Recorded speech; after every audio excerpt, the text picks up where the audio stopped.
उन अपने भाई बहनों की मृत्यु के ऊपर दुख हो रहा है। कबीर साहब कहा करते, साच कहूं तो जग माने नहीं, साच कहूं जग मारन धावे, और झूठ कही ना जाई हो। और साच को ये मानते नहीं, झूठों जगपति आई हो। इन झूठों पर विश्वास किए बैठे इन आचार्यों और शंकराचार्यों, संतों, मंडलेश्वरों, नकली ऋषियों और मह ऋषियों और संतों और सदगुरुओं पर ये गलत ज्ञान दे रहे हैं, गलत साधना बता रहे हैं। कहते हैं तीर्थ व्रत करें तरबीता, और वेद पुराण ये पढ़त है गीता। इनको ज्ञान नहीं, और ये इन तीर्थ व्रतों को जो कर रहे हैं ये सारी शास्त्र विरुद्ध साधना है, ये अच्छी नहीं। तो अभी हम सुन रहे हैं, खबरें सुन रहे हैं, केदारनाथ एक केदारनाथ नाम का एक धाम है जो हिंदुओं के लिए परम पूज्य और मोक्ष का स्थान बताया गया था इन नकलियों द्वारा। और वो श्रद्धालु जैसे गुरुजी बताते हैं, बच्चे तो वैसे ही करते हैं, विद्यार्थी वहाँ चले गए। अब वहाँ पर सुनने को आ रहा है कि 20,000 व्यक्ति तो मर चुके हैं। वो पुजारी वो वहाँ गए थे भक्त। अपने आत्माओं सबसे बड़ा हादसा है आज इस कलयुग का युग, जहाँ पर इतने भगत मर गए हों, और आसपास के वैसे बहुत से लोग भी मारे गए जो वहाँ रहा करते थे। वो भी जगन्नाथ के पुजारी थे, उस अमरनाथ के पुजारी थे। तो इन धामों की स्थापना कैसे हुई?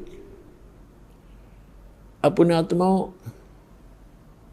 आज आपको एक ऐसे धाम जैसा जगन्नाथपुरी नाम का जो धाम है उसके विषय में दास जानकारी देगा। अमरनाथ के बारे में, अमरनाथ धाम के बारे में, वैष्णो देवी के धाम के बारे में, स्थान के बारे में, तीर्थ के बारे में, और भी अन्य बहुत से ये तीर्थ कैसे बने दास ने बहुत बार आपको समझाया है और उनको आपने सुना भी है। आज आपको बताते हैं कि वो जगन्नाथपुरी के अंदर जगन्नाथ धाम कैसे बना। क्योंकि हमें लोकवेद सुना रखा था, सारी झूठी कथा सुना रखी थी, और वो परमात्मा स्वयं आकर सच्चाई बताते हैं और अपने ऊपर सारी आप ही समझाते हैं हमें, एक दास बन के, अपने आप को एक भगत दिखा के। और क्या कहते हैं, पीछे लग गया जाऊं था मैं लोकवेद के साथ, रस्ते में सतगुरु मिले एक दीपक दे दिया हाथ। कबीर साहब कहते हैं पीछे लग गया जाऊं था मैं लोकवेद के साथ। लोकवेद माने अक्षेत्र, उस लोक में, उस स्थान में, उस देश में चल रही परंपरागत साधनाएं जो सत्य ना हो, सदग्रंथों से मेल ना खाती हो, उसको लोकवेद कहते हैं। ये दास पहले श्री कृष्ण श्री विष्णु जी का पक्का पुजारी था, इष्ट रूप में मानता था, समर्पित था। साथ में हनुमान जी का पुजारी, शंकर भगवान का पुजारी, बाबा श्याम जी का पुजारी, जो परंपरागत पूजाएं थी। और मंगलवार का व्रत 25 वर्ष रखा इस दास ने। सालासर एक धाम है चूरू जिला में, स्थान है मंदिर हनुमान जी का, वहाँ जाया करते।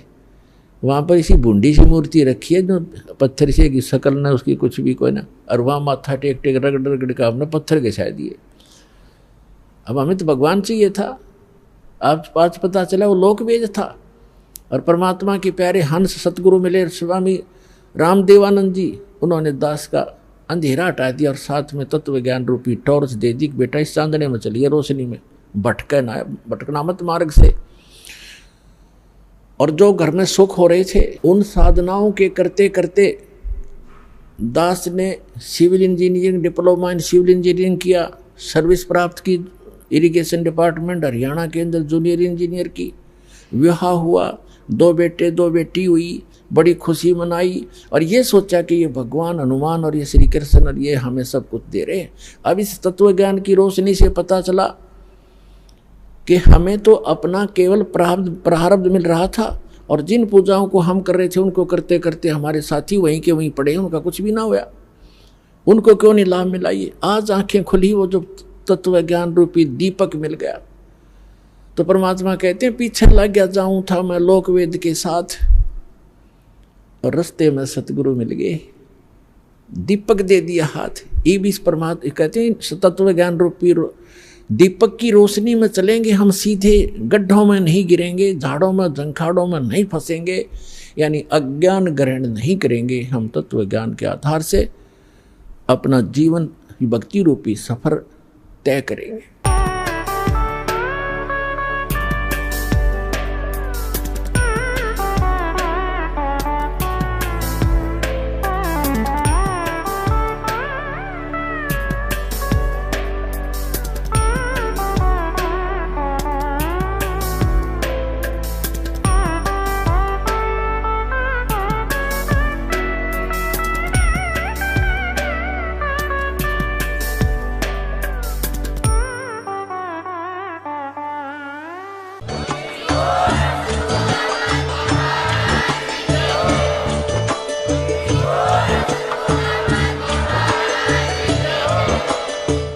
सुन रहे थे जगत गुरु तत्वदर्शी संत रामपाल जी महाराज जी के मंगल प्रवचन। अधिक जानकारी के लिए विजिट कीजिए हमारी वेबसाइट www.jagatgururampalji.org। संत रामपाल जी महाराज जी के शुभ आशीर्वाद से पूरे विश्व भर में 500 से भी ज्यादा नाम दीक्षा केंद्र हैं, जिन पर संत रामपाल जी महाराज जी द्वारा ऑनलाइन निशुल्क नाम दीक्षा दी जा रही है। अपने नजदीकी नाम दीक्षा केंद्र का पता करने के लिए संपर्क करें 8222880541।